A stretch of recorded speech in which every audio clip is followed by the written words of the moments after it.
Hello সকলকে, তোমরা সবাই কেমন আছো? আশা করছি খুব ভালোই আছো। আমিও কিন্তু খুব ভালোই আছি। তো চলে এলাম আজ আরও একটি ভ্লগ নিয়ে। তো দেখো আমি কিন্তু বেরিয়ে পড়েছি সেজেগুজে। আমাদেরই এখানে একটা মনসা পুজো হচ্ছিল, তো সেখানেই যাওয়ার জন্য। মানে মনসা পুজোটা সেদিনে হচ্ছিল না, কয়েকদিন আগেই শুরু হয়েছিল। যেহেতু এটা এক সপ্তাহ ধরে হয়, সেই জন্যই আমরা কদিন দেরি করেই যাচ্ছিলাম। তো দেখো এখানে কিন্তু তোমাদের দাদাভাই কিন্তু যাওয়ার পথে রাস্তায় মানে তেলটা কম আছে, যাতে না শেষ হয়ে যায় তার জন্য কিন্তু তেল ভরে নিল। তো তোমরা দেখো আমাদের এখানে এটা হচ্ছে পেট্রোল পাম্প, খুবই সুন্দর আর দারুণ। হয়তো এর আগে কখনো আমি দেখাইনি, দেখাবো। তো তারপরে দেখো সময় কাটছিল না, দেখছি দেরি হচ্ছে, তো সেই জন্যই হাতটা দেখিয়ে দিলাম। তো তারপরে দেখো সেখানে কিন্তু চলে এসেছি। এখানে কিন্তু খুব সুন্দরভাবে দুর্গাপুজো হয়, মানে এখানে যে কোনো পুজো খুব সুন্দরভাবে হয়, দারুণভাবে হয়। সব পুজোতে তো আর আসা হয় না, এই পুজোটাতে আসি আর দুর্গা পুজোটাতে আসি, তাছাড়া খুব একটা আসা হয় না। তো তারপরে দেখো এদিকে লাইটিংগুলো বেশ সুন্দর করেছে, ঠাকুরটাও বেশ অসাধারণ, তোমাদেরকে দেখাবো, তোমরা দেখবে। আর সব থেকে এখানে যেটা মন কেড়েছে আমার, তো সেটা হলো এই পদ্ম গাছ, যেটা আমি কখনো সামনে থেকে দেখিনি আজ পর্যন্ত। এই ফার্স্ট টাইম দেখলাম, এতটাই ভালো লাগলো, মানে আমার মনটা পুরো কেড়ে নিয়েছে, মানে এতটাই সৌন্দর্য। তোমাদেরকে দেখাচ্ছি, তোমরা দেখতে পাচ্ছ না কি বুঝতে পারছি না, তবে এত আমি মানে কি বলবো তোমাদেরকে, আমি কখনো পদ্ম ফুল দেখিনি। এই যে দেখলাম, মনটা এতটা শান্তি লাগলো কি বলবো। মানে আমার দেখার কখনো সুযোগ হয়নি, কারণ অনেকে মানে আমাদের বাড়ির লোক, মানে আমাদের ফ্যামিলির লোক বলে যে আমাদের নদীর সামনেটাতে ছিল, কিন্তু বন্যার কারণে সব গোড়া উবড়ে গেছে, সেই জন্য নেই। তবে ছিল, কিন্তু আমার দেখার সৌভাগ্য কখনো হয়নি।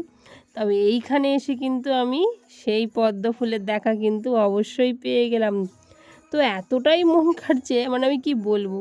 তো তারপরে দেখো ওখানে কিন্তু ঠাকুরের সামনে প্রণাম করে ভোগ নিয়ে কিন্তু আমরা চলে এলাম, কিন্তু তারপরেও কিন্তু এই জিনিসটা আমাকে আর ছাড়ছে না। আমি তোমাদের দাদাভাইকে বলছি, দেখো এত সুন্দর ফুল আমাকে একটা দেবে? বলছে এই রাতের বেলায় ফুল টুল করো না, এগুলো রাতের বেলা তুলতে নেই। আমি বললাম ঠিক আছে, ওই জন্যই, তবে দিনের বেলা একটা তুলে দেবে। তোমাদের দাদাভাই বললো আচ্ছা ঠিক আছে। দেখো যতই চলে যাব করছি, ফুল যেন আমাকে যেতে দিচ্ছে না। আমার এতটাই মনটা খারাপ হয়ে গেল, মানে চোখের সামনে দেখেও আমি না একটা যে তুলবো সেই সুযোগ আমার নেই। মানে এখানে প্রচুর হয়ে আছে, তবে একটা কি দুটো মনে হচ্ছে ফুটন্ত আছে, বাকি সব কুঁড়ি। আমি কখনো দেখিনি, তো সেই জন্য আমি হয়তো এত এক্সাইটেড হয়ে গেছি। তবে অনেকে বলে, আমি অনেকের মুখে শুনেছি, এটা ঠিক না ভুল আমিও জানি না, এই যে পদ্ম পাতা আছে না, পদ্ম পাতায় খেলে নাকি শরীরের অধিকাংশ রোগ নাকি ভালো হয়ে যায়, তবে আমি সঠিকটা জানি না। তো তোমরা যদি কেউ জানো প্লিজ আমাকে কমেন্ট করে জানিও। তো আমাদের ঘরের সামনে ছিল আগে, এখন আর নেই, কিন্তু এইখানে যে এতটাই সুন্দর, মানে তোমরা হয় দেখো কুঁড়িগুলো দেখে বুঝতে পারছো, আমার এতই ভালো লেগেছে। আরও কিছুক্ষণ থাকবো ভাবছিলাম, কিন্তু রাতও হয়ে যাচ্ছে, সেই কারণে আর থাকা হলো না। তো ওইখানে একটা ঠাকুর হয়েছে, তোমাদের দাদাভাইকে বললাম ওইখানে একটু নিয়ে চলো, ও বললো না না যেতে হবে না, পরে আসবে। আমি বললাম ঠিক আছে, আর যাবো না তাহলে, বাদ দাও, সামনে এবার দুর্গা পুজো আছে, তখনই তাহলে একবারে যাবো। বললো ঠিক আছে তাই আসবে।